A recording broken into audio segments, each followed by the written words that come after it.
For the first time ever, no, the second time ever on the Esports Central Podcast, it's Drama Alert! Woo! Team Star! Yeah, I quit. I got the hat, I got the beard. It's the Esports Central Podcast. Thanks for joining, guys. It's definitely not Keemstar, but we are on episode number 46. It is for the 13th of June 2019. I'm axtremes. With me, StGutterlily, Glenn, GK, and Kaameel. Should it be Kaameel, KChicktay, Chicktay? I mean, I've always thought that's the way it should go. That's how Esports Central had my name on the fucking website for a long time. And when I saw it, I just facepalmed to Chris and he's like, dude, we don't have the functionality to change it now. It's like, I quit. Well, Kaameel, KChicktay, Chicktay, thank you for joining us. We've also got Glenn, GK. Mr. GK, how are you doing? I mean, I feel like you've said I've got two names. I feel like you're kind of insinuating. Well, it's more than two. Oh, it's Glon? Glon. Right, fanboy, according Glenn to you K? on Twitter today. Yeah, Actually, I was going to say...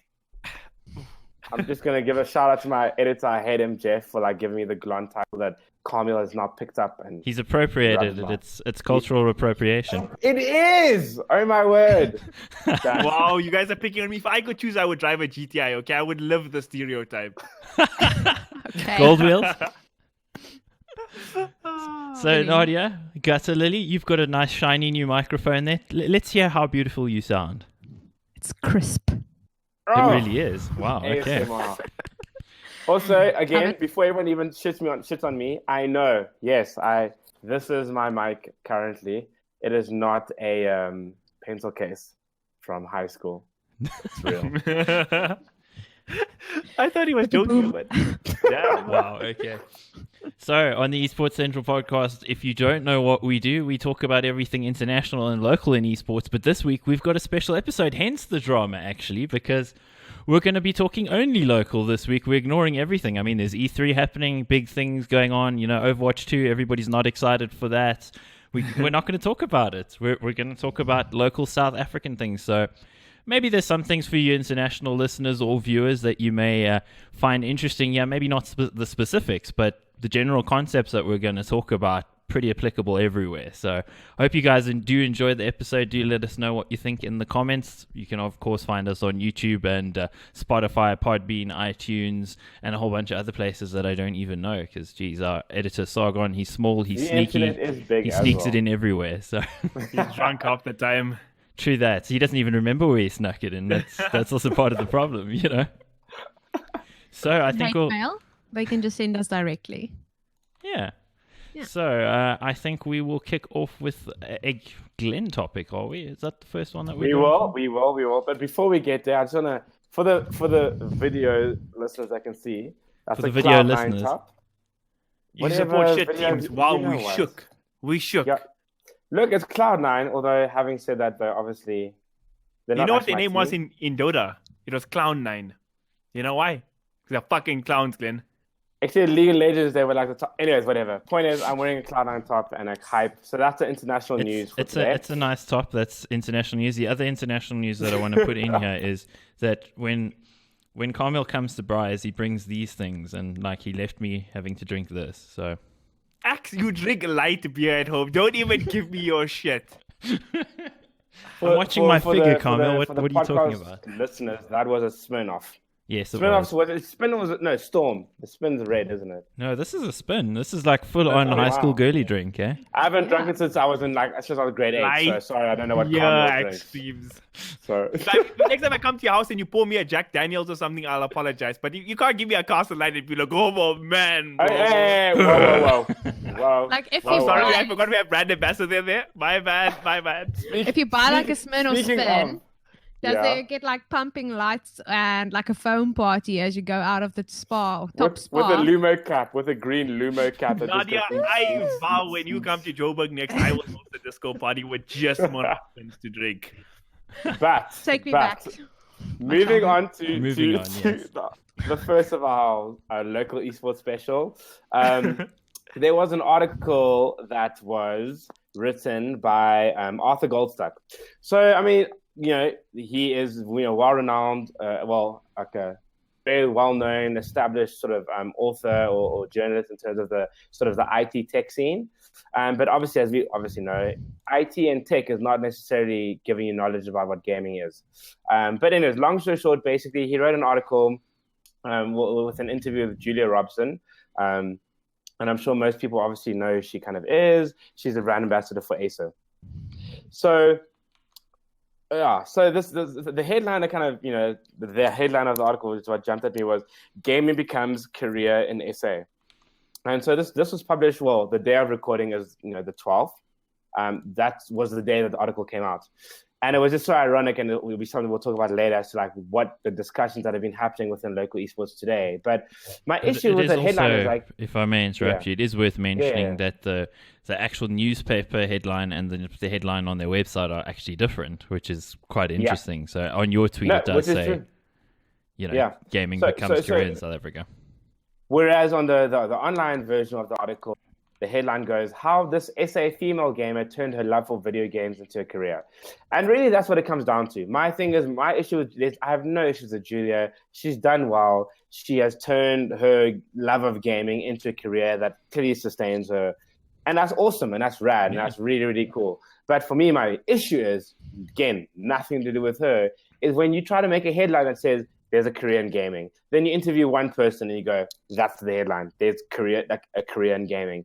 And that's my problem. And we've spoken about this at length in multiple episodes where people look at esports or gaming and go, well, no, someone made money out of this, therefore everyone can make money out of this. And then some young kid will read that and go, oh, mom, dad, look, this is what I wanted. This is what I'm going to do. I'm going to make money. They drop out of school, like screw over their lives because they weren't like the top % of people that can actually make a career out of this. Yeah, yep. I agree with you on that. I think if I look at it as a whole, it's just that she's there to suit the narrative of what they're trying to say, as opposed to necessarily her being there because her career is that successful or anything. And yeah, maybe it is good for her, but as you said, we don't take issue with her, we take issue with the narrative. And there was also a Business Insider piece from a few weeks ago that she was cited in. I mentioned it on the podcast. I think Goliath Gaming was also interviewed in that as well, and it was just very positive, like, career in esports, career in gaming. There's two things. Gaming and esports are not the same thing, just for you mainstream people. They really aren't. Me playing games at home on my phone, Bubble Pop, whatever, I don't know, some random farm game on Facebook or whatever, that could be called gaming. Playing a game that is also an esport could be called gaming as well. But when it's a competitive pursuit and it's at a high level and there's money involved, then it's esports. Then we're actually graduating from gaming to competitive gaming to esports. There's a few criteria for it, and being a brand ambassador, that's not esports. I'm just thinking the way that they frame this is almost the kind of mindset that esports people, almost not just the players, what people had in mind when, like 2017 going into 2018, that little bubble burst pretty quickly. And if you look at it now, there's a reason we can name almost on one hand everybody that is involved and at least apparently making money from esports in South Africa. It's so minimal and the chances are so small. It sounds like we sound so desperate, like it's going to kill us. But yeah, please give us money. That is a true point, though. I mean, to the point about like people sounding desperate. I mean, not that we are, but to your point, though, it is actually a very stressful environment to be in full time. And I think Kaameel and Axel are more able to talk about this in the sense that like being in esports and trying to actually make real revenue, like making esports or not even just esports, just gaming in general, really making that your primary source of income is a really, really stressful thing. And from my point of view, right, I remember getting to in a debate on Twitter about it, and it was talking about like my field, which is graphic design and creative, and people sort of telling me like, no, like you must charge like X amount of money for designs within the gaming scene. This, yes. And like, I mean, like it's the names aren't important because it's not a thing about the person necessarily, but it's about the discussion where. And what I tried to tell him was like, gaming as a whole, whether you go to gaming and when you go to esports, the amount of money you make for that exact same job within esports and gaming relative to the rest of the industry, like other industries, is laughable. If you're going to be a commentator on, from VS Gaming to ESL versus being a commentator on like FIFA or the Premier League or NBA, whatever, like gaming is not there yet. So Very when far people write apart. it's so far apart, but across almost every aspect of the industry. So when you're going to write articles like this, for me, it's reckless, right? But again, I feel like Kaameel and Ax really understand more than most, really, when it comes down to, when it comes to Why are you living with your parents, Kaameel? I was about to say, I don't know what you're talking about, Glenn. I'm fucking killing it. Here's a DX racer that my dad bought for me, and I might still live at home, Wait, Kaameel, Kaameel. my personal life. Your mic. Fuck. Again.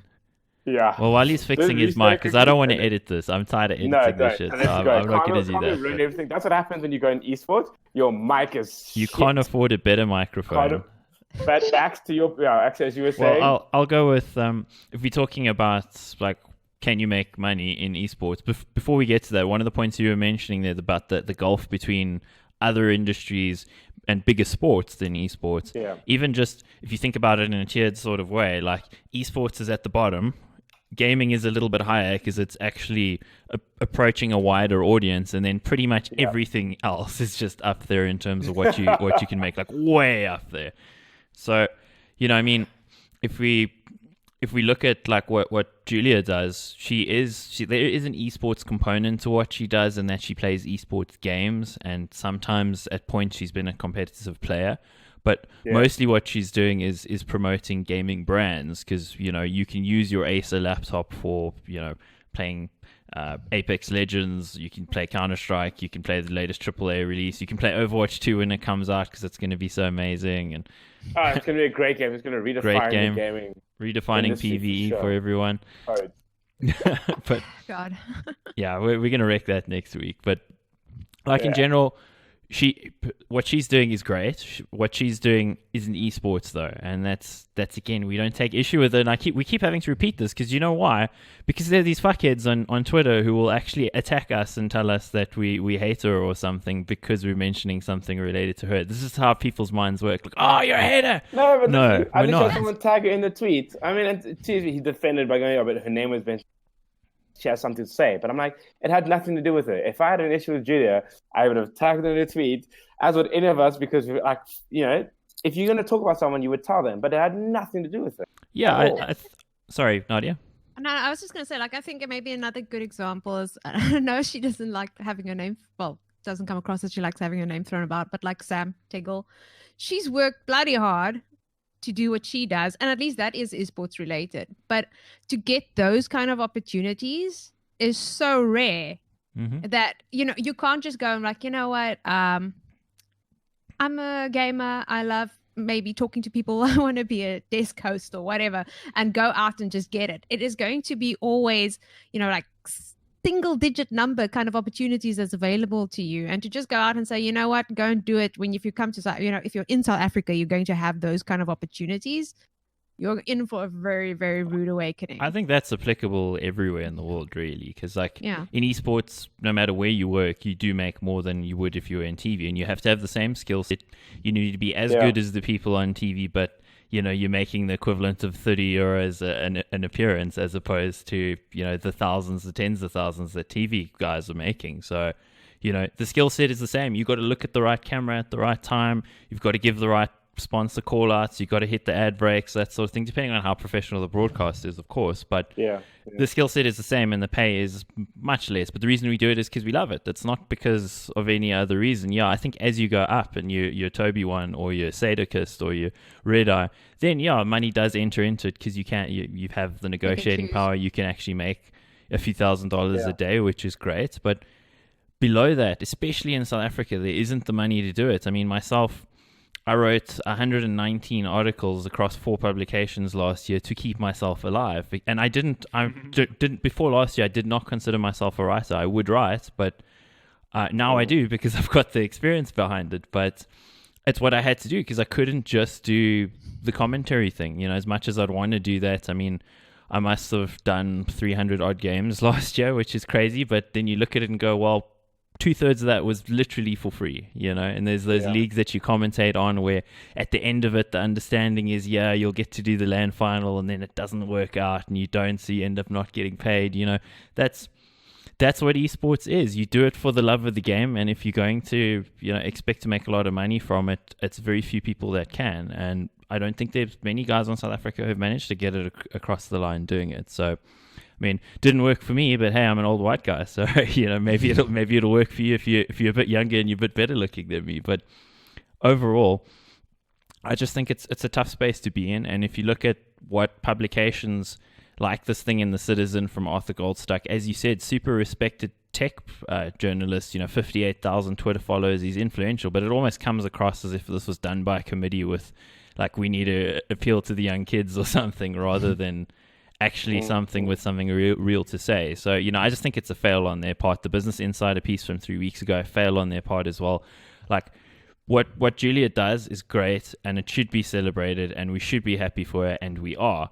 But the way she's being used by these publications to push the agenda that gaming and esports is big. Gaming is big, esports is not. So, there's the two things. And Glenn is either sitting really still or his camera's broken. Are you sitting still, Glenn? Really still, I'm sure of it.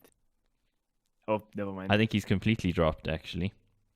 He'll be back soon. I'd like to be. No, There's he's moving. What Look the at him fuck? go. He's moving. I'm there. Did you get Listen, just because I don't have a fancy mic or anything, it doesn't mean. You literally didn't blink. Yeah, it was like... Yeah, no, actually, in my defense, actually, the internet did that. But anyways, whatever, it's fine. It's only because my mic clearly isn't just good enough, and so... Yeah, that's how you're going to fix this, is with your microphone. Okay, time stamped. We can continue. So any other thoughts on that, or can we move on, guys? I just want to say mine's going to be irrelevant. Just fucking speak, Glenn. Okay, well, look, one thing I do want to say, there's in Julia's defense, she did say, she's not a role model for careers. And I mean, I appreciate she's actually mentioned that in the article, right? That she said, I am not a role model for careers. Because, I mean, there's been articles, even before the one from Business Insider, recently, but long before that, it was an article we all saw where she basically said, the article itself basically said, gaming is a career and it's viable, and money can be made, and everybody run around and get in there. Wasn't that one where it literally said, parents, if your kids are playing games, don't worry, they're not wasting their time. They could make money. You know what I mean? Exactly.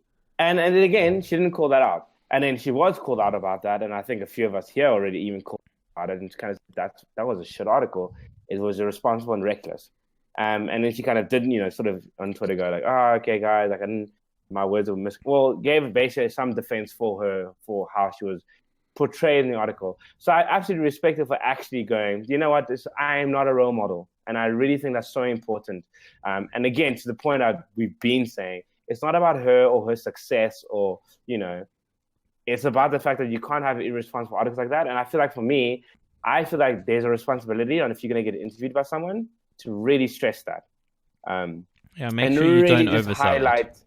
Yeah, really highlight to them this is not okay. Having said that, you don't have any control over what gets published. And to a degree, not even Arthur would have an article or would have a certain level of control over, what the headline is or, what gets highlighted within the article. So got to also sort of, keep that in mind. But yeah, I just think we just need to make sure that, we just kind of be honest with everyone, because it hurts us in the end.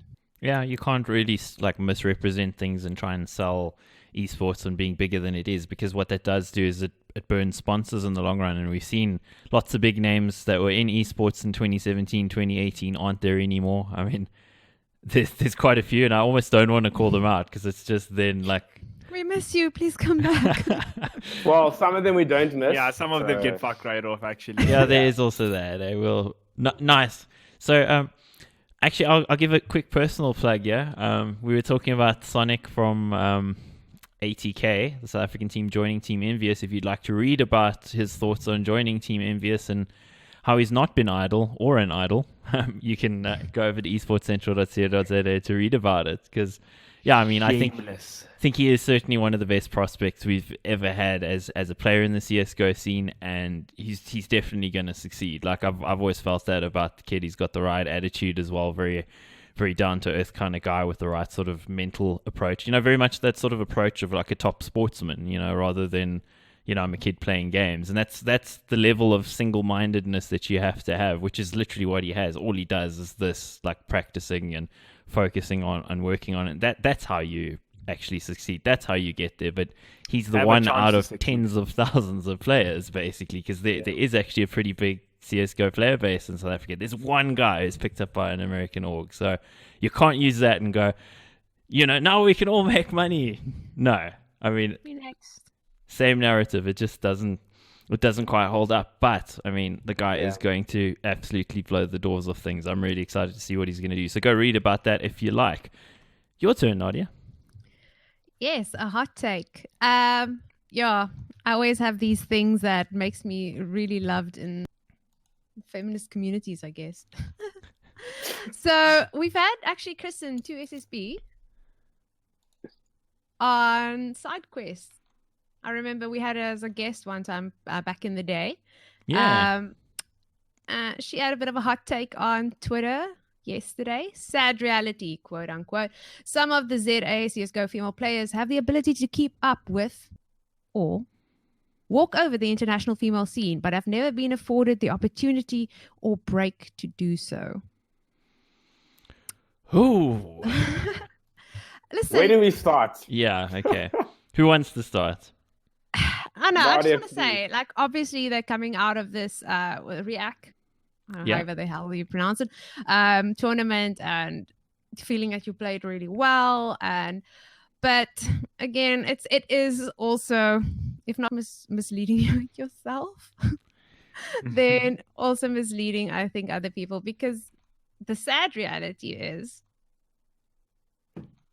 our top male teams or top mixed teams without females, call it what you want. Teams. We'll just call them teams. Our top teams that does not depend on your gender cannot beat top international teams. They can't be tier 3 international teams. Tier 3. Okay, so let's go there. So I know the first response to this was actually, well, if this is the thought, why are you guys still sticking to the female tournaments? What are you playing? And yeah, I don't want to rip on it because obviously, you do play well, but I think it was quite a bit of a hot take. So on that front, let's actually scroll down on the tweets a little bit. We can have a read here. Lately, ZA says WSG team went and got destroyed, and she says 2 years ago already. And this point that you're just making about our best players can't get past second tier teams. Obviously the delineation tier 3, of I said tier 3. Yeah, tier 2, tier 3, tier 4. Everybody's got an internal metric for what that actually means. But basically, MDL is as good as our teams are right now, and MDL isn't Pro League, and everybody in CSGO would probably agree that even in Pro League, the top half of the table is tier 1, the second half is maybe tier 2, and what's below that, how do we even delineate that? Is it tier 3? I don't know. So however we want to talk about that. So, there's some talking going on here, and this is great. I actually haven't read this last tweet, so hopefully it's nothing bad. I'll just scroll up. You got to screen this stuff, but... No, it wasn't too bad. Okay, well, WESG, it wasn't 2 years ago. It was March last year. So, it's not that long ago that's the lead pro That's called facts. You just got hit with some facts right there, everybody. Welcome. No, we don't have those here on this podcast. Opinions only, and wrong ones apparently that have bad facts, We want to tear down esports. That's how it works. Got to get the information wrong. Female games are, well, let's say since what was last year was the first Valkyrie, which is over now.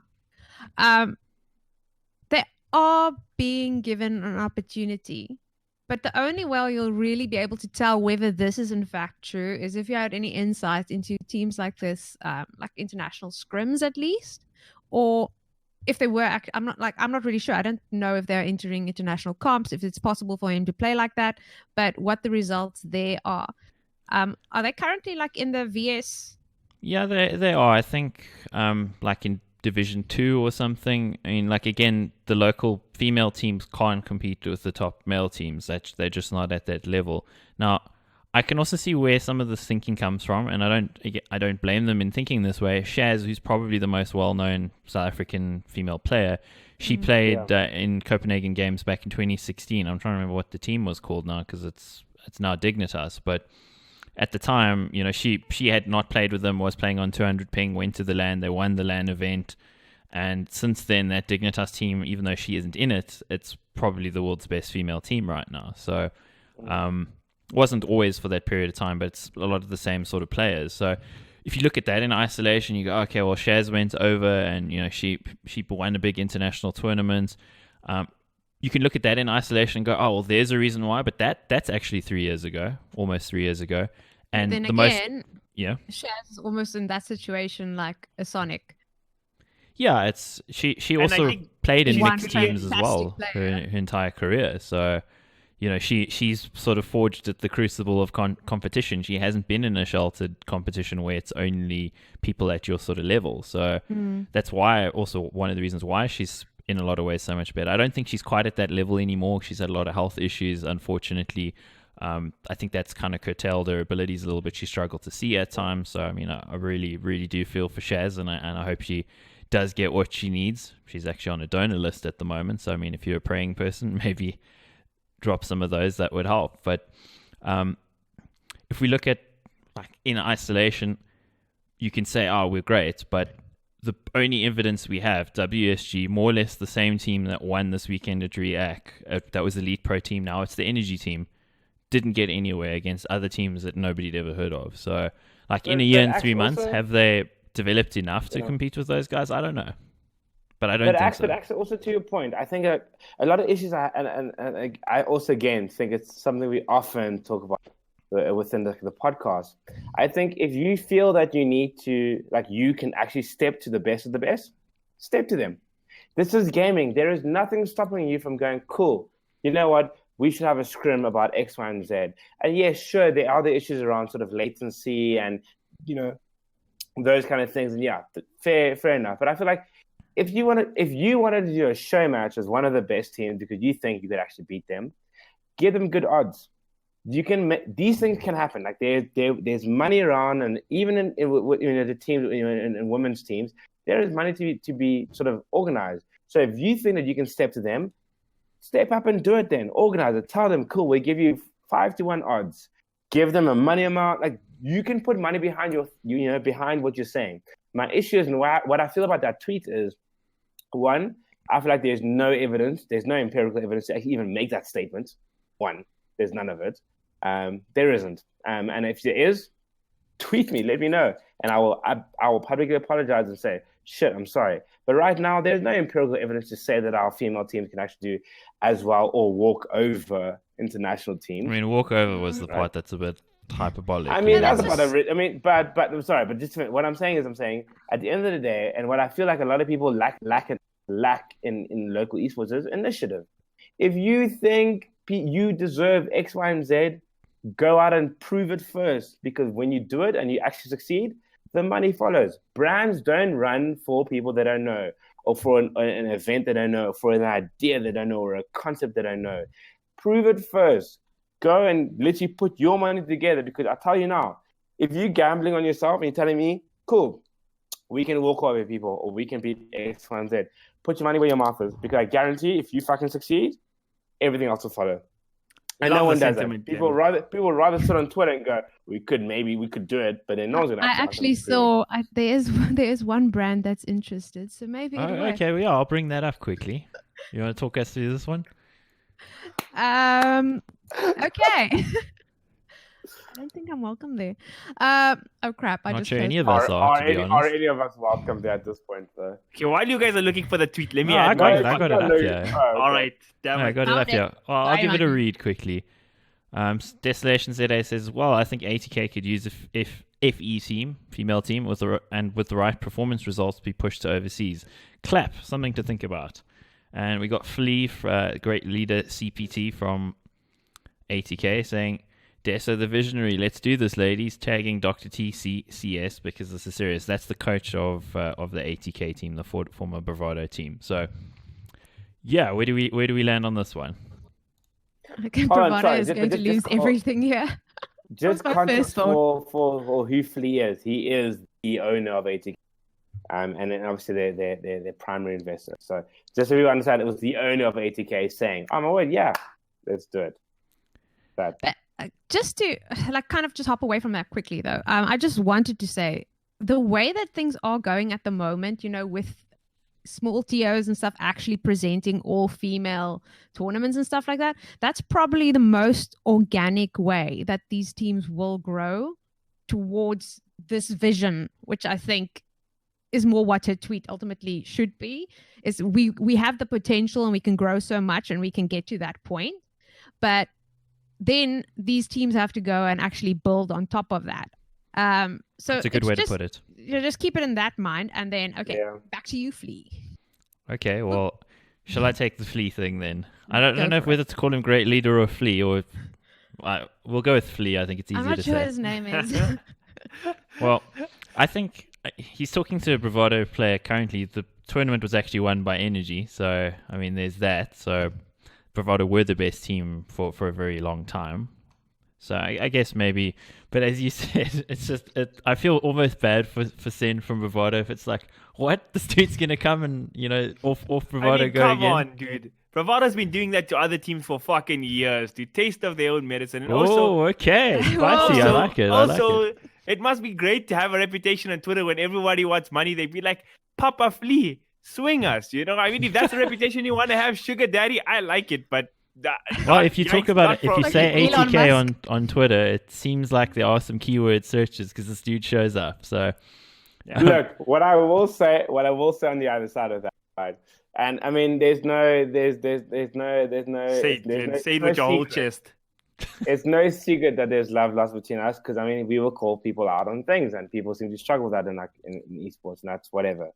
But what I will say is, if he's genuinely that passionate about growing the scene and taking it overseas, I'm all for it. I'm going, do you want to build an SA FE team? Although even the term FE is just so weird for me. But if you want to build an FE team, you want to do it for CSGO and you want to take them overseas, I'm all for it. I'm like, do that shit. Love it. But my issue is at the end of the day, and it goes with everyone and wants to support the scene and make a CS grow, be realistic and give me empirical shit. Don't tell me what you feel. Don't say that you believe that you can walk over or go toe-to-toe with international people when there's no evidence that says that that's possible. Like, there is no evidence to say that South African teams can actually go toe-to-toe with the best of the best, right? So the only evidence there is counters that, basically. Exactly. It's not... And that is really what it comes... got them his attention. So if it might be better for the team and maybe they get the experience that they need to do this, maybe it all works out. Yeah, I mean, back to the original point. Like, can I just drop my hot take here, actually? Hot take. Drop it. Sizzling hot. You guys are fucking around here, honestly. In Dota, we have something called the MMR system, right? You can look at a number and know how fucking garbage you are. I know in South African Counter-Strike, your ranking is a bit messed up because of the small player base. Hey, dude, I'm a global elite. That should tell you something. You know? I was MG fucking... It just means nothing. It means nothing. But honestly, I've been involved in esports, not forever, but for 2 years, extensively, right? I know the level of fucking commitment. You're 5 years old, though. Yeah, you're 5 years old, though. So 2 of my 5 years of life, I've been born 2 and of your 5 years. I've been seeing esports in SA, and I know the level of work, the level of skill and stuff that goes in. The whole South African scene is at 5k MMR. In Dota terms, that's halfway to where the top of the MMR is. None of you fucks are good enough to play overseas, and that's okay. It's okay, right? Like, honestly, there was Bravado went and they couldn't make it through to ESL Pro League. They played in MDL, they got a good showing, they had great performances, and that's our 5 best players. So you guys who lose to them 16-0 when they play here, and I'm just talking about the whole scene, right? It's a big difference. There's a big difference, and that's okay. In Dota, you guys scrim on those EU groups, and you get dicked on by the 6K teams that don't even make it past third round of open qualifiers. It's fine. It's okay. But don't pretend you are something you're not, right? Like, and I don't know. That's actually something... Yeah, you go, Nadia. No, I was just thinking, like, with regards to MMR and CS... how indicative can that really be? Means nothing. Because I was just thinking in Overwatch, and I'm looking now at local Overwatch because obviously it's like a lot smaller, but we've got Grandmaster, Masters players, and then leading into Diamond. And there's obviously a big difference in the actual numbers, but sometimes when you put those players up against each other, it's not that a grandmaster will smash a master, and that sounds sexual. Will destroy a master. So Wasn't I'm going just like, until you brought it up. But I mean, now Okay. that you're there, no. So I'm just asking, like, and are these players like, is it available freely, or doesn't even matter to go and look at it because Like in Counter-Strike, the matchmaking system has no relevance to the competitive side. Like the weird thing about Counter-Strike is people call matchmaking competitive, like lower ranked players will Ranked. call it comp, but it isn't that. It's essentially the casual mode. There is a casual mode, but that's where you go to get infectious diseases. But having said that, Call of Duty. Counter-Strike is particularly pretty bad at actually doing matchmaking well in terms of its competitive scene. Like Call of Duty, I keep doing this.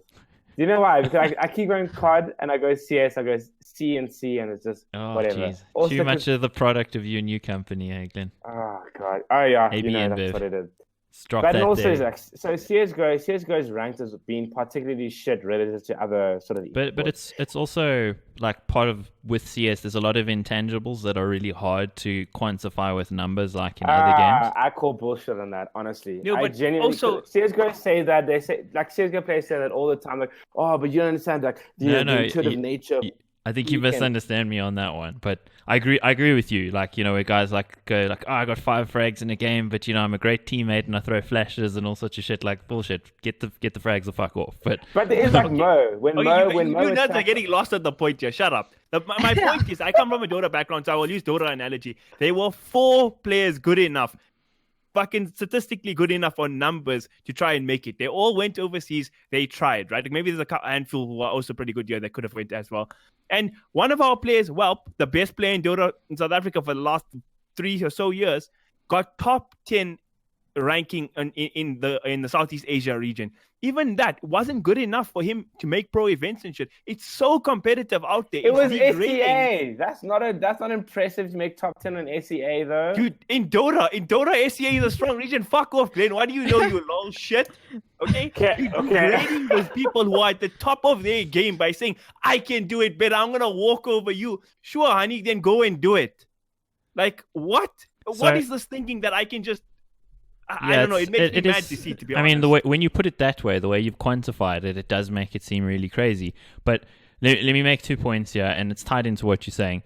The ranking system in Counter-Strike doesn't really mean too much, and what that leads to is it leads to people overestimating what their abilities are. So what we've always seen is teams from South Africa go overseas with the aspirations that they're going to smash everybody. They get absolutely destroyed, and then it's somehow turns from, wanting to go over and get a result to, gutsy performance, you guys showed heart, you represented our country well. Because, of course, if you can't perform, then the next thing that you jump to is that you participated. Then there's a participation medal, So, and I mean, it's not even, I don't think that's intentional. That's just, it's a way that you as a person, you'll try to make it worthwhile. Yeah, make it worthwhile. Oh, we got good experience. And I understand. I'm not condemning them for that. You can't expect to go overseas and play Navi or Fnatic and somehow get out of it alive. You're going to come out with some horrible battle scars and you'll be lucky if you get rounds, which is what happened to our teams. But you look at that and go, okay, well, so it's hard to quantify. But at the same time, that evidence of our male teams, the evidence we've seen of female teams, they would lead us to conclude, if we look at stats, that it isn't going to go well for you. So if you're going to go over and you're going to try, it probably isn't going to go well for you initially either. When Bravado went over at the beginning of last year, it didn't go well for them initially. It took them a few months before they started actually showing results. And now we're talking lineup changes, and it's more than a year later.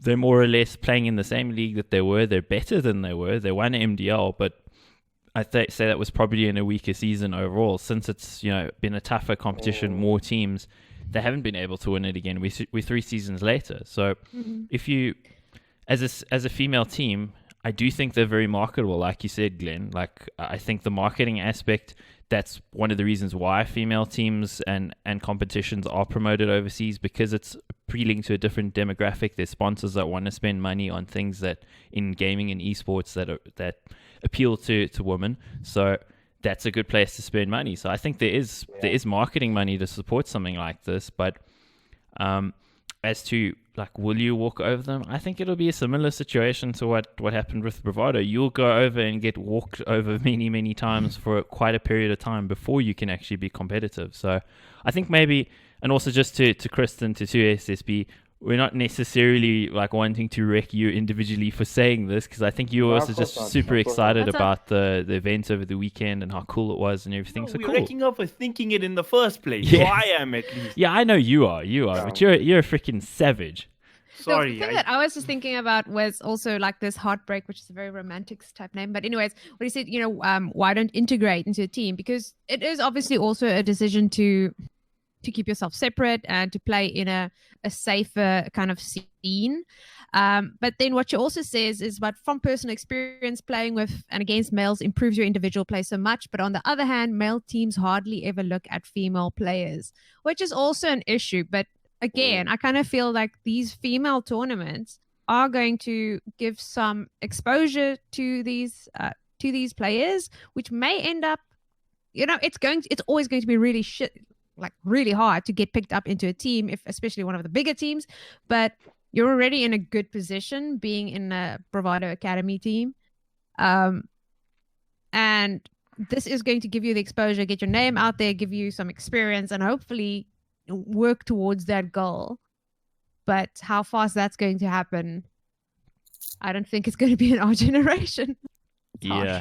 ATK attack, which is where they're at right now. So let's see. Maybe they'll end up becoming ATK, going overseas, doing something cool. I mean, this, what's his name? Warren Barkhazen, I think it is Flea. He's as far as I know, got quite a lot of money made in other things. So he's probably got the money to bankroll this, as he has with the whole ATK thing and the team overseas and everything. I mean, when we originally criticized the whole thing, it was looking purely at the case of the business model, which to me still doesn't make sense, and I 100% stand by what you guys said, because I wasn't even on that podcast, by the way. But that was about like the internet cafe aspect of it. Yeah, it's just if it was not being funded by somebody with deep pockets, it would not be making a profit. And I mean, well, does it make a profit? We still don't know. We don't know, and they don't have to tell us. That's up to them. But I mean, we had their employees having a go at us, and their friends of the employees, and that sort of thing, which is always a very credible sort of source of news. It works because I get paid to be here. Interesting. Mad bank. But I mean, I also understand if I work for somebody and I believe in the project, I'm going to come out and I'm going to probably say similar things. So I don't blame them. They're good people. I see they're doing their thing and they're trying, and that's great. But with ATK in general, my feelings on it are still the same. It's just at the time we didn't have the information of just how much there is in terms of money actually supporting the thing. So, give us your money. We you are now Elon Musk in South African esports. Instead of tagging Elon, we're going to tag Flea. Give us your money. But if he or I don't want to say him, if ATK can bankroll these kind of things, then it's great, fantastic for these teams and fantastic for these players. That's on them. Yeah, that would be awesome. Legit awesome great for them. But that's that. You'll have to see have to see. Wow, just had like a speed wobble. You need some wine while talking. It's quite harsh. But yeah, see what happens there. I feel bad for Bravado, but you've said they've done that to others. But so you can't really feel bad for them. They are known for, hey, are you the best player? Kind of come over here.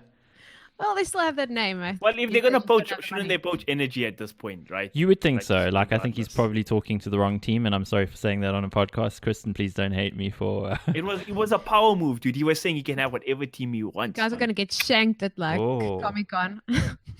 I might be looking like a massive ass here for flaming all of you people, but I'll do it myself, right? I'm a Dota 2 caster, and I'll tell you, the difference between me and Toby 1 is the difference between a fucking 1960s Beetle and a Ferrari. That's how big it is. And it's important that I acknowledge that so I can try and improve and get better. I can't think I'm a Ferrari when I'm going 0-200 in never, right? just be real, homies. I'm going to tell Toby you said that, by the way. I mean, yeah, he likes me, dude. He's a Ferrari. Oh, man. That was really good. I like that. So I made a good analogy on the podcast. The first time. Literally the first time. Well done. Congratulations. first time you didn't fuck it up royally. So good job. Well done, well done. So let's keep it with female CSGO, and really what's worth talking about here is actually what you mentioned way back in the beginning there, probably half an hour ago, StGutterlily, was the React tournament that happened over the weekend. And I think that should be celebrated in a lot of ways. And why I think it should be celebrated, not about who won. We got the picture here of Energy female winning the grand prize and everything. Just the fact that it's a small esports organization. Jeez, they follow me. I don't follow them. I should click follow, right? Oops. Sorry, I'm outed. But weird flex, but okay. Weird flex. Hey, it's on screen. People can see. I just noticed that. Anyway, like, this is just a small esports organization. Like, they don't have any pedigree that I can see in organizing tournaments or doing anything particularly big. They're just, I'm not being mean here, just a middle of the road female team that they've got going on. And yet they pulled off an event, and they pulled it off well. I mean, you can't necessarily compare the quality of the event to higher tier events. I mean, this was at the Matrix Warehouse Maverick Gaming Lounge. I want to say Maverick Challenge because there was something else called that. But yeah, it gets confusing with all the branding these days. But yeah, in Rivonia, they had this tournament at the actual Matrix Gaming Lounge, and that's really cool. They managed to pull it off. Obviously, the quality of the broadcast was not great, but it worked, which is a step up on a lot of tournaments that are pretty big. I mean, Kaameel mentioned a few before we started recording here. Might mention them again later in this podcast. We might mention them again later, but just the fact the stream worked is already progress. So, it doesn't matter about the quality of it, but even then, I'd say maybe the quality was better than some of what the top tournaments had done, and it was really just webcam and gaming headsets, not even broadcast microphones. So, well done to them for actually coming out, small org, doing something grassroots for the female scene, making it work. It happened more or less on time. It happened when it was supposed to. Everybody knew where they were supposed to be. It wasn't this freaking subterfuge thing of, hey, there's a LAN this weekend. Surprise, there's a LAN! Actually, they knew it was happening. That doesn't work when you try to surprise the very people you're trying to entice.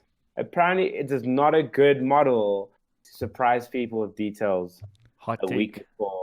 Oh, we're getting to this, Listen, of course. If that was in Cape Town, just to mention, you would need a 2-month notice to get anyone there. To drive more than 15 minutes in Cape Town, you need a 2-month notice, to be fair. Yeah, you need a snack. You need a roast snack. You need to pack a whole bag, passport. A meal, a whole plan of sustenance just to drive 20 minutes. 20 minutes in Cape Town is far. Different mentality. And hey, Glenn and I lived in Cape Town, so we know. We're allowed to. Yeah, allowed to. So also, this is just completely random, but notice the winning team are all brunettes. And then you go to the next picture and they're all blonde. That is a hot take. If you want to be a top female CSGO player in South Africa, get some brown hair, bitches. But on natural brunette, or we're talking can you dye your hair brunette and then you go, or does it have to be natural? Because Nadia, this is science. I feel like you've got what did you just say, power in your mouth. Please cut that out, Axe. I regret it dearly. That is staying in, eh? That is staying in. I'm an idiot. This is why I don't get hired at TI. I love it. I'm there for it. Beatles. I apologize. I know, legitimately, I apologize. I just spur the... Fuck it. I suck. Sorry. So the melanin improves your aim. Apparently it does, according to Kaameel. Apologies to everyone for that one, but I think just in general this is something to be celebrated, because I was talking in articles 2 years ago about how small esports events are more sustainable. They're the kind of things that we want to see, and at the time I was talking about it in the context of the Valkyrie Challenge standalone event that Middle States had, but since then we've kind of moved away from that again. We're somewhere in a middle ground between the massive things and the grassroots thing. So he has a grassroots thing. It was actually in a pretty big venue. Teams flew in from around the country. It was seemingly, from what I could see, well organized. So I think just props to them. And this is the kind of thing that I'd like to see more orgs and tournament organizers doing. You don't need to target the stars. You can aim for the sky, not even the stratosphere, and get away with doing a pretty cool thing that benefits the community, that everybody gets something out of, and just gives people an opportunity to play that they're actually grateful for. So, well done to them. So do look out for, I'm actually going to be interviewing one of the people from React pretty soon. So maybe in the next week or so, esportscentral.co.za, you could probably read an interview there with one of those lovely ladies who are probably brunette if they can aim, according to Kaameel. But Nadia said it first. It was just photographic proof. Actually, I feel like I'm putting up because I realized like my screen is obviously probably going to be laid out different because we're going to be like. Oh yeah, I but also I'm did the putting same up because side. Nadia is up there, so actually she started this entire scientific theory. I won't blame And also, Kaameel. obviously, we Esports Central. We are very much all about facts. No, So it if was Nadia just said very it- glaring based on the photographic evidence. So, Empirical That's evidence. You just double down. Wow. I love the Okay, double but I down also want to say that I strategy. think this LAN is a great initiative, right? That Maverick Place was I think set up to make it accessible to host small, like anybody to host the LAN, get people there. It's landing areas, you got good internet if you want to stream from there and shit. And I think successful event. I got to see good coverage of it on Twitter. Obviously, I never went to the event because what was I doing, sleeping on Sunday or some shit. But yeah, it's like really good stuff. This is one I want to see more of. Imagine you could go and host an event instead of crying on Twitter. I know I wouldn't do it, but it's great. Wow. Okay. So let's Speaking of crying locally, let's keep going. keep going. Let's keep going. So next. next, Kaameel, it's your turn. I've been so spicy already in this podcast. Do I have? Okay, I'll go. Did I'll you go. save any spice? I mean, Yes. Bring I it. just shockingly when I'm in a good mood, I'm more of an ass. Because my brother said when I was younger and I had confirm. to come running down the stairs, he would hide away because he knows it's gonna be a long day. So if you want to feel bad for anybody, feel bad for my brother, man. All right, so let's get into this. VS Gaming announced their new master system, right? They said they're gonna have multiple ways to qualify to the Masters LAN at Comic-Con. We presume at Comic-Con this year. One was of online qualifier they had right at the start of the year, which I believe Sinister Goliath Gaming won. A second is a LAN qualifier, and that's now. But let me just explain the whole format before I get back to this. Third is next month, DGC, which is going to have big prizes and 4 slots for the top 4 teams that finish there to go to Masters. And then lastly, I think there might be another online qualifier, or that was already played. So there was 2 online qualifiers. And lastly, the top 2 teams from the Prem division go to Masters in the last leg. So with all those methods of qualification, the most recent one that we were talking about today is the LAN Masters qualifier. So how it works is 5,000 or 8,000 Rand prize money total for top 3. And the winning team gets 5K of that and gets a slot at Masters. Now, there's a couple of issues with this event. Firstly, nobody signed up. And I would presume not the nobody. reason... Let's say 2 teams signed up. 2 teams signed up. And one of those For teams Dota. was...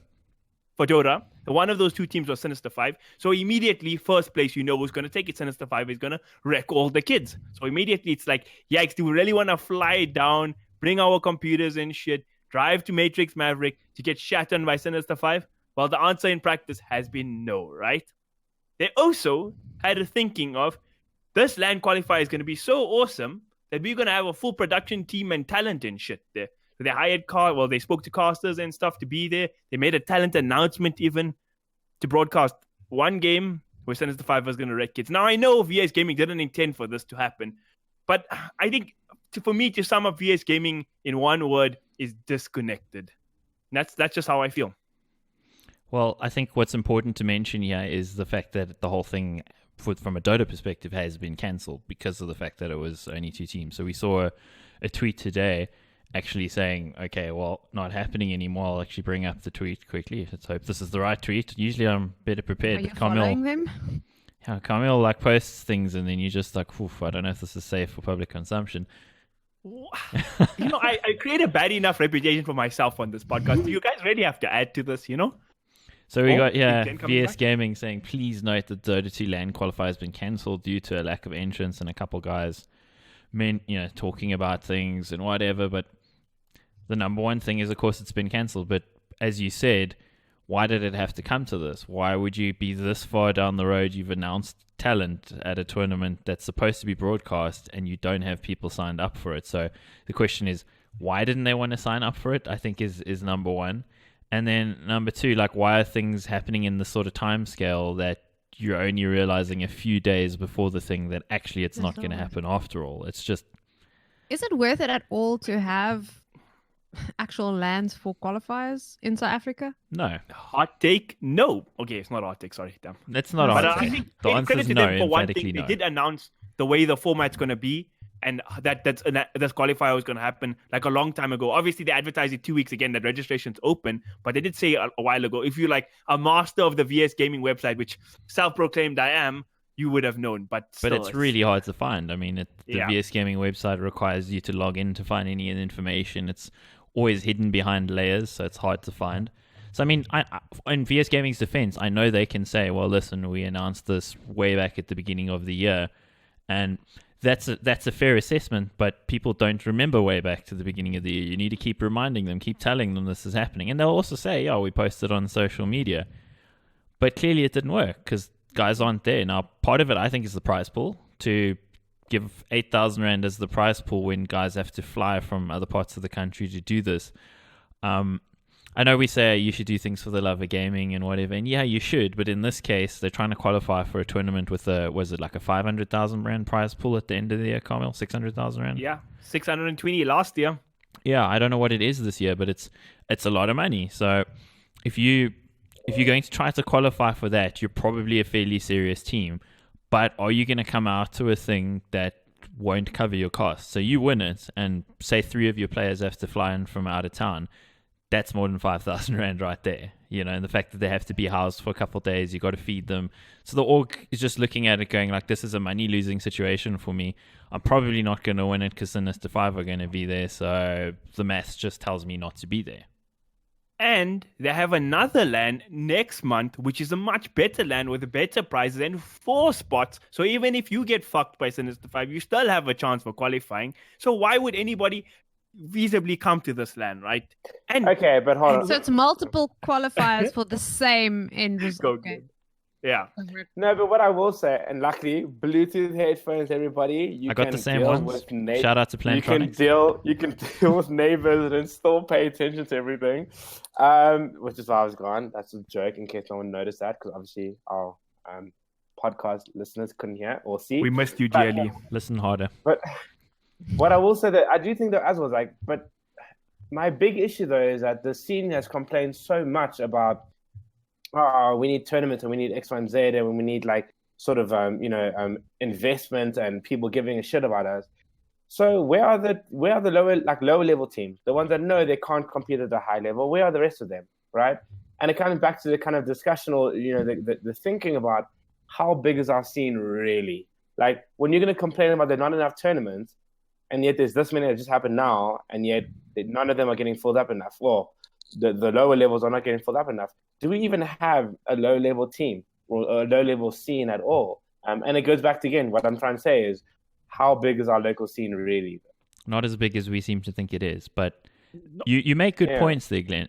But I think just before you sat down, what Kaameel was saying is probably the key to the entire thing. VS Gaming undermined their own tournament before it happened by having a better one that's going to happen next month. So if you can only come to one, which one are you going to go to? You're going to go to the one where you have 4 chances to qualify, or the one where you have 1 chance to qualify?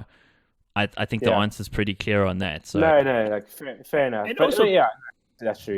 Yeah. To respond to Glenn, I think Glenn is right. Okay, people moan the whole fucking time. Give me tournaments, and then when there is one, nobody plays. What but accent is that? What country? Yeah, I wanna know. Country we're going with there? Tournaments. Which one? I don't know. I was just trying to do a Twitter voice. I don't know. There's words on Twitter. There's no voices. Just let it be, all right? Okay. More Beatles. More Beatles.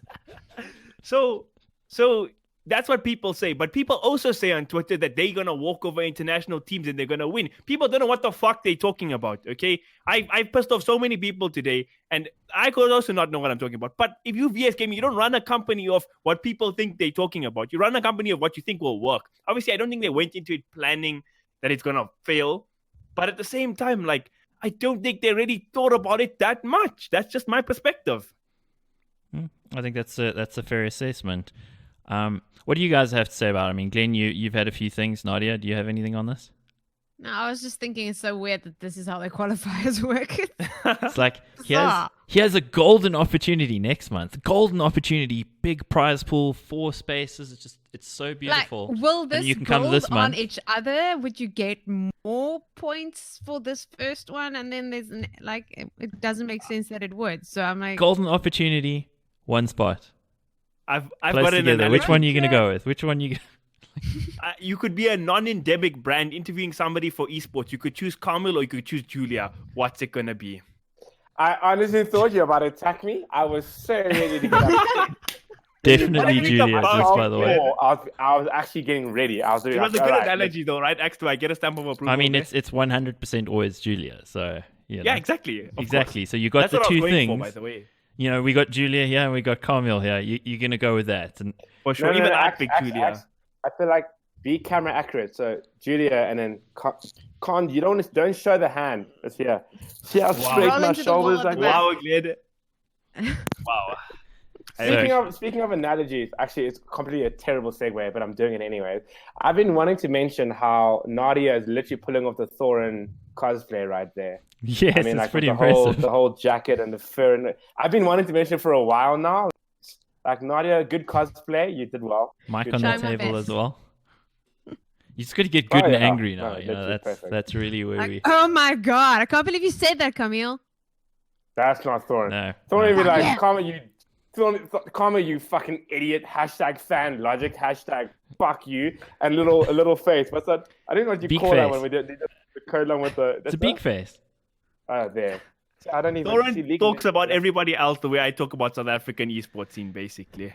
Pretty much. I'll practice. So Basically, we all are that though. So yeah, Yeah. pretty much. I mean, there's just 5 of us. Normally, no prof this week is he's busy trudging through the deserts of Namibia in the Fish River. So don't know if I'm supposed to mention that publicly or not. But hey, if you want to, now all the fans. Wait, I want want to, since we mentioned it, Beetle flaked the hike, so fuck you, Beetle. yep, not in for 90 kilometers or walking through the desert for a week and a half. I wouldn't be either. That's just, Neither will I. no. So I applaud you, Prof, for actually doing this. That takes some balls, really does. So, like this, the Dota LAN thing. Like, let's actually. What we've also still got going on the same weekend as it was supposed to be VS Gaming's Dota LAN Qualifier for Masters and the CSGO one. The CSGO one seems to still be going ahead. Talent is there as well. I mean, I'll bring up the page quickly on the VS Gaming website. So, got the talent lineup over here. You got the prize pool listed as well, and all the seedings and brackets and everything, and it looks very impressive until you scroll to the bottom where there's 5 teams. So I guess the threshold here is 5 teams, is it? I mean, earlier it was 4 teams about an hour ago. We last looked. So, I mean, 2 teams not enough for the Dota. Now we got 5, so it's still going ahead seemingly. But it's just, I think between the 2 esports, what we're really seeing is the enthusiasm for this LAN just isn't there. Like, CSGO always has more teams than Dota 2, so that is borne out 5 versus 2, but it's still it's not 180 teams like you have in the VS Gaming League in general. There are a lot of teams. It just seems, again, the enthusiasm for this event isn't there. So I'd be interested to see if it goes through. I mean, by the time this podcast comes out, it will be pretty much right before the event is actually due to happen. So, I mean, we may be off. They might announce tomorrow it's all over or whatever, but it just seems like they've missed the mark on this one. Unfortunately, people aren't interested, and like we've outlined some of the reasons. Maybe it's those reasons, maybe it's other reasons, we don't know, but I'd say our guesses are pretty informed on this. And then the last thing I'll just also quickly mention on this particular bit, got the talent lineup. Shout out to my boy G-Max. Always love Georgie Smith there. He's happening over there. Recoil's also in there as well. 2 guys that are always involved with Counter-Strike. Then we got Halbert, who's sort of on and off involved with Counter-Strike. And then somebody I've never heard of, which is, it's rare because I've heard of most people having casted a lot of local Counter-Strike, functioned as a journalist and that sort of thing, but I actually don't know who this guy is. So, yeah, that's an interesting one. First time I've been at a loss in 3 weeks. In 3 years. I 3 will weeks. say this about the lineup. I do think, for me personally, I find it a little interesting about him. So yeah, I'm just gonna say it's a little interesting. I feel like, especially in sort of the scene that we have, we don't have a big scene across the various sort of titles. There are people that are very knowledgeable, very well known, great fits for specific roles and in an event specific to a certain genre of gaming, right, or esports. And again, there could be reasons why certain people aren't part of the lineup, whereas others are. But I mean, like some names, like I mean, to me, it's like everyone has their lane in our scene, and our scene is not big enough.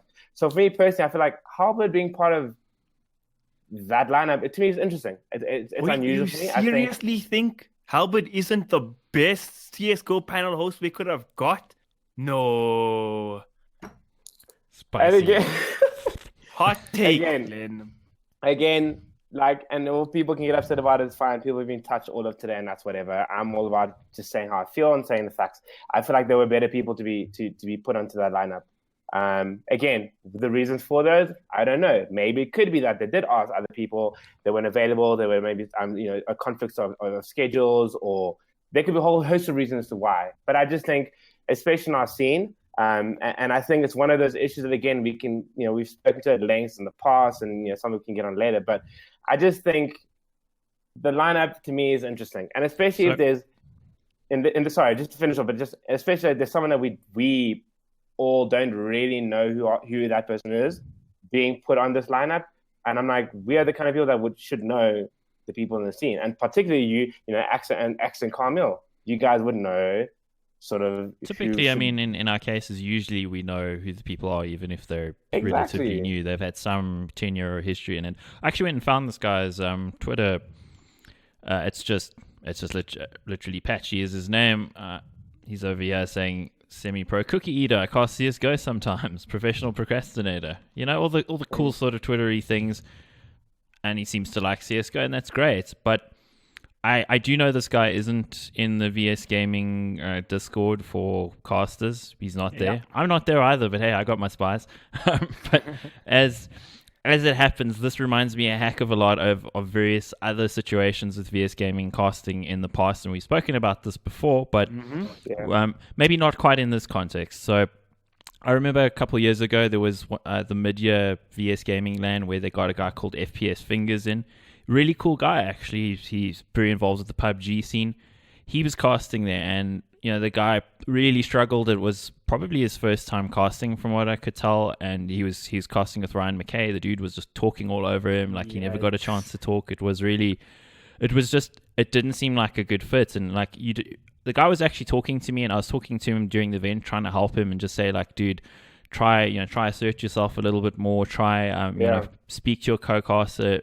Let him know that you got to have some space to talk. And unfortunately, it just didn't happen for him because the guy that he was paired with, it wasn't working, and he was inexperienced. And again, as I say, hell of a nice guy. I actually really dig FPS Fingers. Good guy. But you get thrown in the deep end at a tournament to cast. And unfortunately, if you don't have some experience with it, people just rip you to shreds in chat. People at the best of times will rip you to shreds because for whatever reason, they won't like the sound of your voice. They won't like the way your face looks. You'll say something in the game they'll take issue with. There's all sorts of reasons. But unfortunately, for somebody new, being put in like that isn't good. Maybe Patchy's great. I mean, I don't know him. Maybe he's really good and he's going to blow us away, and I hope that he does. But VS Gaming, if you have rules that says that people need to sign forms and things to cast your tournaments, where's this guy coming from? And this is not the first time. This is the 5th time, 6th time, 7th time. What is it now?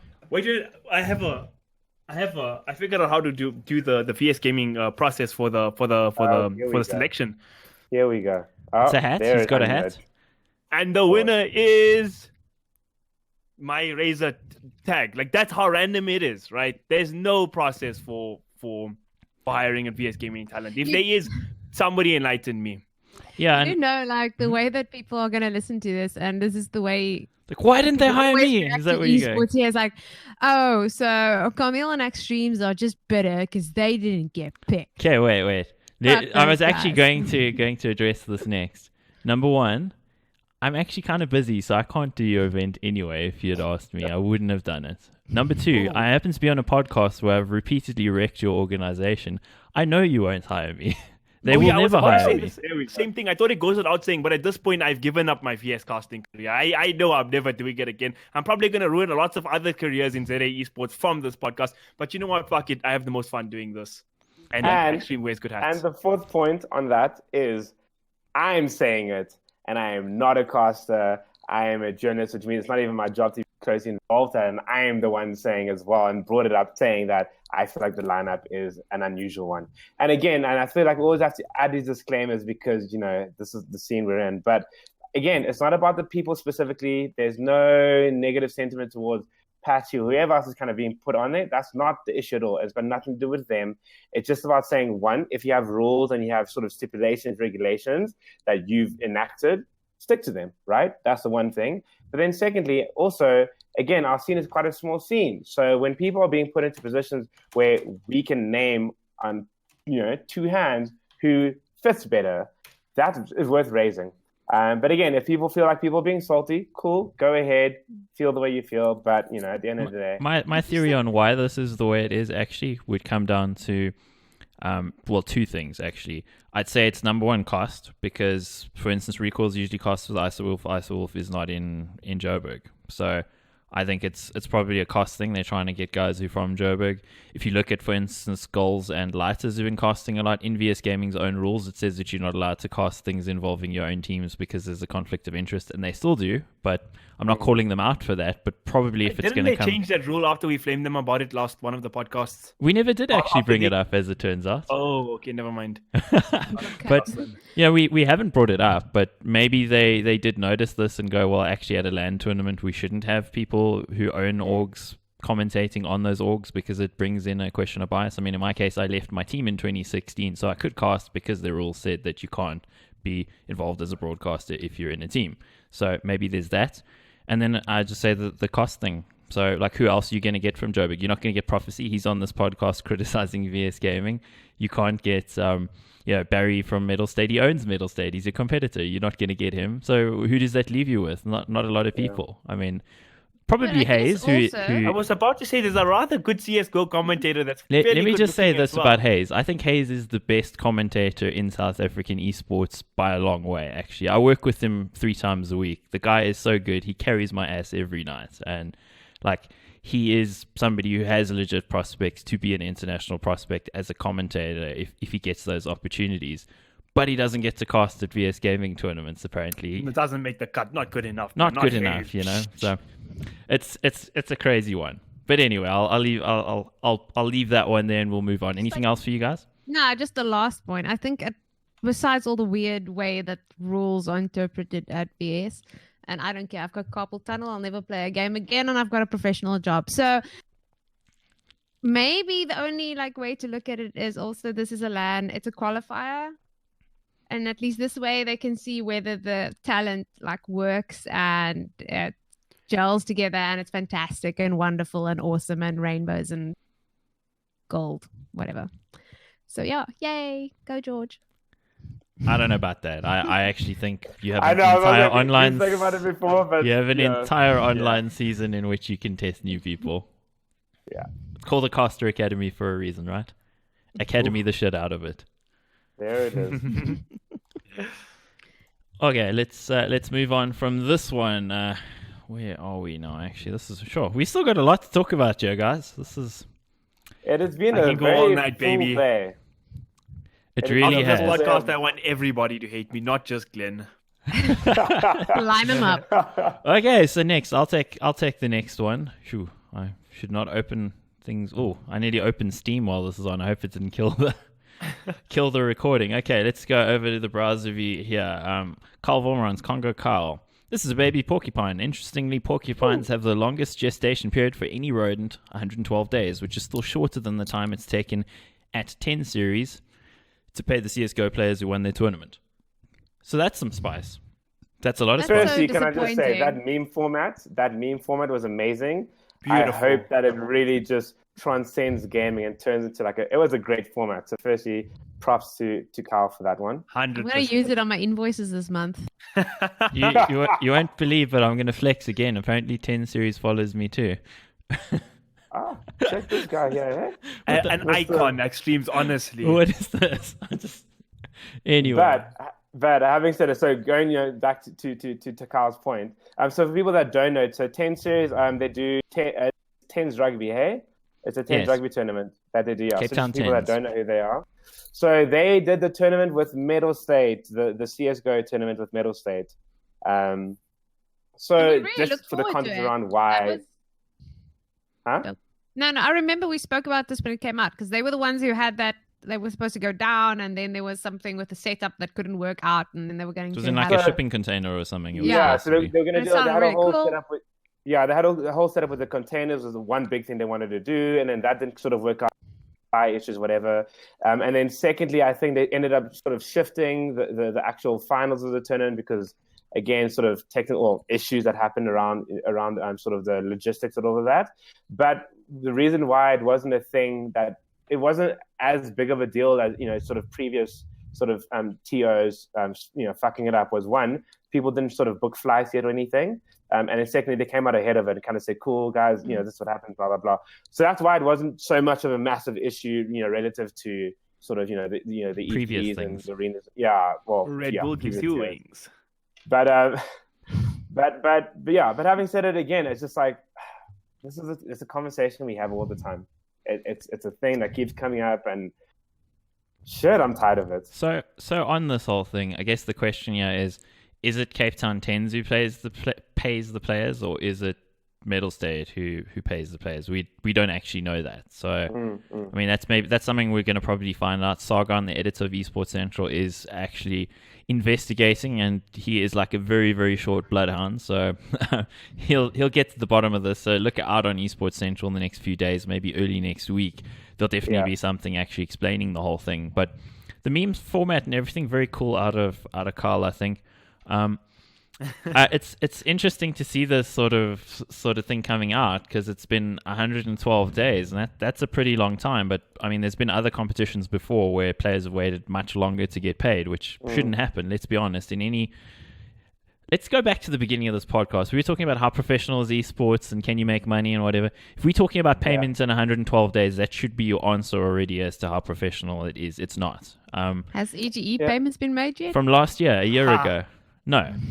Still waiting on them. And but that's to the point, though. That's the point we're saying. Where when the articles come out saying gaming and to a degree also esports as a viable career, like how are you supposed to? And actually, you've mentioned a couple of times. You've even tweeted about it. How do you financially plan when everyone else in the world goes cool? 30 days. Let's just not even. Everyone goes 30 days. So when you hit your debit orders, that's the end of the month or the first of the month. Those are when your debit orders hit. So if you've done a ton of events and they're doing sort of your payment turnarounds of going like 120 days plus, where do you find the money to then sort of? But it kind of is charity work with the hope of getting paid at some point. Now, I actually answered on this tweet as well. Just something from my side, which maybe is a little selfish to bring up, but I thought it's worth mentioning. Slight meme in the beginning, so still shorter than the payment period for broadcast talent typically is then. And I said, I really do sympathize with the players since several variations on this theme was my life in 2018. It sucks massively. I hope they get sorted out. Thanks for bringing this to light. And really, what I mean there is, honestly, I mean, for myself as somebody working in esports, especially when it was my only gig, many times, 150 days. My record is like 250 something, 252 or something on payment. So we're talking ridiculous periods of payment, and like the contract will say 30 days, 60 days, but you as a person, you want to work for these people again. So you don't want to upset them. You'll be like, no, it's cool, bro. I'll wait or whatever. They'll make their excuses, whatever the excuse is. The sponsor didn't pay them. The money hasn't come from Taiwan. The dog ate it, whatever it might be. And you just got to roll with it because you want to work for them again. You have to, but literally eat it and be like, okay, well, I guess I won't be. I'll just eat the promises because I can't eat this month, But also to that point, also when we talk about again the difference between sort of the gaming and again to a degree the esports sort of industry versus sort of other traditional industries, one, already the pay is nowhere near as good as other industries. So that already is a massive issue where you're being completely underpaid for a service that if it was any other industry, it would be valued far higher than it is, right? But then on top of that, you're literally getting paid later than again the average norm of any other industry. Me as a freelancer in terms of design or graphic design, if a client pays me 60 days late, I'm already like, that is unacceptable. That's not okay. And that is what is accepted in the industry. You're not allowed to pay someone 2 months late. That's a problem. That gives a mark on your name that people go, well, I don't want to wait for that person again. We're in a space that's so small that you can't say anything, because if you do, then you'll never work for them again. Let's actually put this out as plainly as we can, because we've been very plain tonight. I've been very plain about my career prospects with VS Gaming, for instance, because of things I've said about them. Most tournament providers will not hire me because of being on this podcast and saying what I do, but I don't really care. I'd rather be honest about things. But there was a large period for myself where I couldn't be quite as honest as I typically am, because I was dependent on the income from esports. And it's like a gag order. You can't say anything. Sargon will tell you, we had many chats where I was just like, I want to talk about it, because it's such a shit situation, but I can't because I need to eat. And I don't think there's a lot of guys who are in that situation where they're only doing esports. Like, most guys involved in broadcast are doing other things. They're studying. They don't have car payments and things like that to worry about. So it's a different dynamic. But at the same time, I mean, like, for me, it was literally a case of life and death at times for payments to come out, where I have no other way of anything right now. Like, if this doesn't come through, don't know what I'm going to do. And then it didn't come through, and then I had to figure out what I'm going to do. And that was a typical sort of situation for me last year. I would be sitting every time debit orders is coming, and I'd be going like, I'm going to have to phone everybody and like make other arrangements. It almost just became a monthly thing, because promises got broken. And I'm not going to single out who, because there are a lot of guys who are really good. I will single out one. Actually, the one time I worked for VS Gaming, I got paid within 7 days. So props to them for that. That's great. But it's not the norm. There are guys who pay when they should, and that's wonderful. But we're in a space where very few people can call these guys out. And like we're going to bring it up now. Tech Girl calling out Game Nation for not paying her for something, and she's probably one of the people who can get away with it because she's got the class. If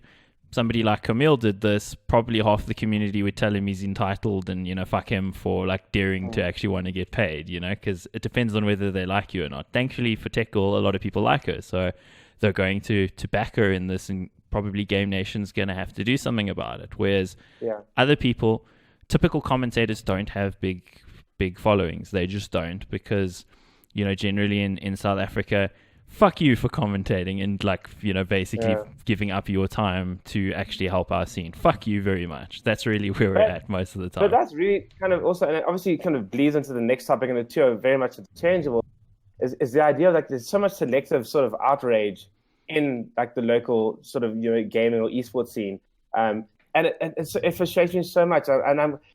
And I'll say maybe as a sort of a flaw for me is that like, I'm quite close to these kind of issues, because between Saga and I, we break or cover a lot of sort of the stories around organizations or tiers not paying people back, or sort of all those issues.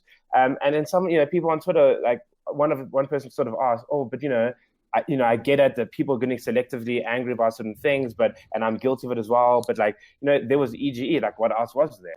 And I'm like, we've really just forgotten about Arena. And that was one of the biggest stories that sort of happened. Multiple instances with Arena. So let's bring up your tweet quickly on screen, just so people can see what you're talking about. So community outrage is hella selective and short-lived. Let's not compare. I mean, we're probably not going to bring up Tech Girl's tweet, I don't think, unless we are. Actually, need to look at the. Okay, we're not, but no. Calling out, in the same sort of vein as Congo Carl, basically calling out Game Nation, like, you owe me money, it's been 90 days. Yeah. Well, 90 days for me in South African esports was freaking happy days. I got paid on time in my mind. But, she doesn't really typically work in the space that much. Mostly it's overseas stuff. And because she's higher profile, people are not going to screw her over in the same way that they might to other people. So, I'm glad for her that she's in the space that she doesn't have to deal with that. But that typically is the reality a lot of the time. And it's even guys that, fans will go, oh, well, this is a great tournament provider, they're nice people, wonderful tournament. Well, the players got paid, the people who work for the tournament provider got paid because they're on the payroll. Broadcast talent suck the hind tit. That's just the way it always is, So on this, like, I need to probably bring it back to my point, and I've gone blank, probably as a result of too much alcohol, but because I normally drink light beer and now I've had like half a Smirnoff, so oh wow. I mean, Don't drinking your pussy ass drink. Fuck you, Kaameel. Yep, I really am. But the selective outrage thing, we now have a situation where, and this is not directed at Tekel or anybody specifically, but she's owed a few $1,000. I worked the same event, so I know what we were getting paid. So I'm pretty sure in saying it's not a huge amount of money. Whereas a year ago, 2 years ago, 2017, and the story going into last year, this is the whole thing with Arena, where there was a fake fraudulent tournament qualifier for an international tournament called ESWC held at Rush, and then there was supposed to be the second leg of it held in Cape Town at EGE, and it was cancelled. People spent money, dozens of players spent money to get down there. They parents chipped in money. There was this kid 14-year-old who spent his savings on going down there. They all went down there for a tournament that didn't happen, that was cancelled, and they were told that the money would be paid back to them, and it never was. Nobody's upset about the tens of thousands, possibly hundreds of thousands of rands involved in that. That's okay. No, it's cool. Let's forget about that. That's where selective memory is at in esports. That's okay. That dude works at Red Bull now, and we want free Red Bull, so he's a cool guy, and he's got a server for Battalion 1944, so he must be a wonderful dude. Wonderful. That's great. But, let's pretend that didn't happen because, I don't know, people like the guy. Hey? Where is this at? This is fucking lunacy. Yeah. And I think my issue with that at the end of the day, and that was really that tweet was, again, it's not about specific people. It's got nothing to do with calling out. Yeah. Well, no, for sure. And I mean, and that there's obviously names that can be named. But Luca. My big thing is at the end of the day, though, it's bigger than just that. It's the fact that the community just seems to feel that unless they're invested in a person, unless they care about the specific person that's affected, or they are the ones affected, everyone's quiet. And I think that Chris and I say Chris, it's Saga for people that don't know, between the articles you've written, in terms of the stories you've broken, we pay attention to who's reacted and who hasn't. And in a few of my articles, I've actually said, I feel like the community is too quiet about certain things. So you have certain people that wouldn't say anything when a story breaks about a certain organization not doing X, Y, and Z, or not paying anybody, or not paying enough people, whatever. But or committing fraud? Of course. But then you follow that out a couple of months later, and no one said anything, but now all of a sudden it's an issue. Because now it's your best friend, or it's a close friend, or it's somebody you care about, it's your org, or it's you. Now all of a sudden people not paying money back is a huge issue. And that to me is my problem, because I feel like it perpetuates the issue of people get away with it. People do. Have a hashtag never forget for the defaulters in South African esports. Retweet on a weekly basis. I actually want to start that. That's a good idea. I want to do that. So Scoot all over again. But I mean, let's look at these two tweets for example, right? We have one tweet, Congo Kyle, calling out a sponsor for not paying out players. I think there was a show match between a male team and a female team. So 4 teams, 20 people. Am I correct in saying that? Yeah. 20 people being affected, like maybe students, young guys, that kind of thing. And then there's the top broadcast talent who has their own. Sam's my friend, right? My personal Mine too. Friend. Nothing to do with here. We're not actually bagging on Sam, yeah. Yeah, there's a person who has their own business and he's a top talent who gets international gigs and stuff. And the payment dates is higher in the other one, affecting 20 people. But because Sam is, I will say, I think she's like a celebrity in our scene. If you fuckers care more about Cloud Game, you have such a big reaction to her shit. And the player thing is Connie and Mike responding and axtremes responding. Is this I'm not just using these issues for example, but is the fucking your form of activism only relevant to cloud? If so, then fuck you, really. Well, that probably encompasses a lot of people. But look, in general, I think there's just a lot of frustration. For me, I was recently trying to really look into the whole thing with Arena, because it's just, to me, it seems okay, it's 2 years on, nothing's happened. Literally criminal charges probably should have been filed, and the statute of limitations probably isn't over either. So if somebody wants to, they probably could. But it's just, I don't understand how we're so selective that, something like that is not cool, basically. Axe with Arena, there was literally guys, there was a 14-year-old who used these savings money to buy a flight to go play that ESWC qualifier. And then when he asked a couple of months later, are we gonna, after Lucas said he's gonna pay back the flights, are we gonna get reimbursed and shit? We had other guys who fucking have an org paying for their flights and are in their 20s going oh bro, what's your problem? Why are you calling them out? What?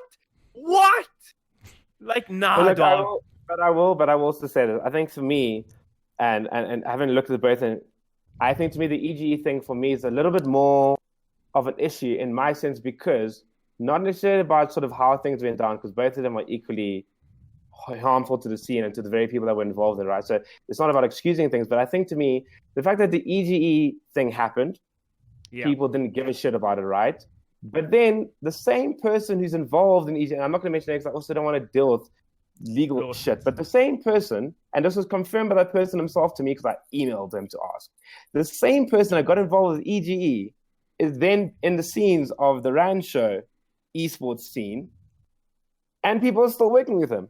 And see, again, that's my thing. To me, that's my issue. Causing these things and going on and still profiting from it. And meanwhile, like maybe it, like if you look at the people separately, it's not so much you're like 3,000 Rand here, 4,000 Rand they're spent towards these things.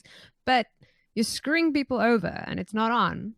But people I think maybe in the next Here's Business Insider fucking article that comes out, maybe they should put there how much money hasn't been paid to people who have competed and won that money fair and square or worked their events and haven't been paid. Maybe that should be highlighted in these fucking articles. Yeah, fair points. I've like just as a general statement, I want to say that everybody who's owed money in from whatever tournament provider, from whatever promise that came through, whether you broadcast talent, whether you're a player, whatever it might be, I hope you get your money. I mean, I sympathize. I right now am owed money. It's a perpetual state of being for me in esports. Somebody always fucking owes me money, and that's just how it is. But I'm not financially dependent on it anymore, so it doesn't affect me as badly. But if it does affect you, I totally sympathize. That was me. I understand it's shit. So I hope that you get made whole. I hope that you get sorted out, and like I just hope things get ironed out. That also being said, sorry. Go. I'd also just say that. The calling out of people thing, like personally, I've never liked to do that. I prefer to pursue as much behind the scenes and try to maintain the relationship. Even if I say internally, I will never work with this person again, and I tell other people in the industry never to work with that person, I won't publicly go and say it. And the reason I won't do that is because if I'm under somebody's employ, I have the professional integrity that I won't criticize them while I'm working for them. In the case of VS Gaming, I only criticized them 6 months after I worked for them. The first time, even though while I worked the event, I thought it was hot garbage. I told them that at the event, and I said, like, can we change these things and do this and whatever, and I was concerned about it there, but I didn't go around saying things about it because there are professional standards and you really shouldn't do that. I mean, it's up to you as well if you want to do it, so like, don't feel that this is me condemning you. I'm just saying this is my perspective. That's how I do it. I don't like to do that. So right now, people owe me money. I'm not going to go out and go like, oh, fuck you, because down the line, I don't know, don't burn your bridges. That guy might be at the top of the tree and you might be at the very bottom, and you might actually need to maintain that relationship. That's how I feel about it. But, again, different strokes for different folks. I've got another analogy before I let Glenn speak. If ATK Arena was going to make a casters and podcasters team, they would not get us on it. Just putting that out No, there. definitely not. But having said it, I do like an axe like speak up completely up to them, and that's absolutely fine, right? And that's cool. My issue is if you're not going to speak out about someone like another issue in terms of people not getting paid, don't ask for help then when it happens to you. That's really what it comes down to for me. I think that if you're not going to fight for someone else, then don't expect people to fight for you. And that really is what it comes to with my issue. Because again, someone on Twitter was like, I think it's a hard habit to break in terms of not calling people out. I'm like, I don't understand that. I think it's really easy to go, hey, what you did was shit. And then you put it on Twitter. And I think again, in my tweet with that thread, I kind of said again that Martin Neil Moller sort of poem where he talks about, they came for the Jews and no one said anything. They came for X, Y, and Z. People are going to get screwed over all the time. If you're going to wait till it affects you, there's no one left in the scene to really defend you because everyone else is already screwed. And so what happens is you perpetuate a cycle. So my thing is, if you don't want to call people out for things, that's fine. And I get there's always reasons for it. Sometimes you want to harm your revenue. You don't want to harm people you work with. You don't want to call out a friend. There's reasons for those, and I have nothing against that. But then, if it happens to you, best believe people are going to look at where were you when like a couple of months back. Yeah, well, I think that could very well be leveled at me because I've been quiet on a lot of these things because I've worked for a lot of these guys. So, I mean, I'll freely admit that to me, it's until time has passed, then I'll talk about it. But you best believe behind the scenes, I'm telling everybody that I know that, like, don't fucking touch those people with the barge pole because, you do this to me once, it's going to happen to somebody else. But it depends on how you approach it. Like, also, again, I'm not financially dependent on esports anymore. I'm much happier to go out there and be like, well, this is the way it is. And that's part of what this podcast is for. I think in South African esports in general, if you do investigative reporting, if you put things out there that people don't necessarily want to hear, it doesn't get you friends. I know this from personal experience. I know this from receiving threats, and people are going to fuck me up at LAN and stuff like that. Because of Among me. the computers? I know, hey, sure, little In the smoking skinny corner, arms. weird. But I mean, that's what happens. You've had it, Glenn. You've also had people like having a go at you because you've broken stories. And I think something like the Esports Central podcast, it's opportunity for people like us who are involved in esports, who have the history and the tenure in the space, to actually speak what we feel to be the truth. And of course, truth is subjective in a lot of ways, but we don't always agree, as you've noticed as well. We tend to fight with each other, and that's good because we need it to be as balanced as we can be. So when it comes to certain things where we're agreeing, it's probably a good shot that we're more or less somewhere around the mark. But I appreciate the fact that we get the platform to actually talk about this stuff because, if you tweet about this kind of thing, you best believe people are going to shout you down. If you say something about Luca, people will shout you down because people are Luca's buddies, but Luca fucked people over, and I'm going to say that. I mean, maybe I'm going to get in trouble for saying that, but we've said it on the podcast already multiple times. I know some of the things weren't his fault, and it's not always entirely your fault, but hey, if you make promises, you best deliver. And that's something that we're here to call out. Deliver on your promises. Do what you're going to say you do. We want esports to be great. We don't want it to be shit. So that's why we do what we do. We talk about it because people need to know this stuff. And I think on that point, on the podcast every week, I come here and I'm just a shitter, But I will say, to your point again, we happen to be privileged that in the sense of that we don't rely on revenue, purely from esports things. And I do understand that some people that is a huge part of keeping their businesses alive. So on the other hand, I also understand why sort of people tend to, keep quiet about certain things and whatever. Like, yeah, let's be realistic. At the end of the day, like, that's life and it's shit. And I know that some people would love to talk about it and they can't. I've had people come to me privately and actually express their frustration about things, but then also admit and go, I can't really do it publicly and I'm like, I get that and that's fine. But again, to my point, it's still at the end of the day, when it happens to you, don't expect people to come running to help you out because you didn't do it for them. And, that's kind of the way things are, which is shit. But yeah, I understand why it is the way that it is though. Yeah. So anybody else got anything there? I mean, we got another topic, but I don't think we're going to hit on that this week at all. We've probably gone way too long. Final thoughts, guys? I just going to give a spoiler for the next topic. The next topic was the same thing as this topic, just instead of criticizing things, it's on praising things, and the same sentiment holds true. That's all I'm saying. Cliffhanger of an episode. Dun, dun, dun. So we hope that there was sufficient drama for you guys. We really do, and we hope we hit some notes. I think we made a lot of people angry, so I'm interested to see what Twitter's going to look like. But yeah. It's a long weekend. We've got time to recover from all the... It's my anniversary. Keep it sweet. So. Oh, snap. Well, congratulations. Well done. Yay. So, guys, I think that is our show. That is the Esports Central podcast. It is episode 46, and we do hope that you guys enjoyed it, that you got something out of it. So do let us know what you think, your thoughts on some of the topics. Let us know in the YouTube comments, on the comments on esportscentral.co.za, or on any of the Twitter platforms. You can see our names. Our names are on screen. They're in the description on all the platforms. And, of course, if you do go to any of the Esports Central social media platforms as well, probably Sargon will answer you and he won't tell us, but that's his lot in life. That's what it takes to be the great leader, So as it works out anyway, that is our show. Have yourselves an awesome evening, day, morning, or whatever time of day it is. Take care, guys. Cheers. Bye. LOL sucks.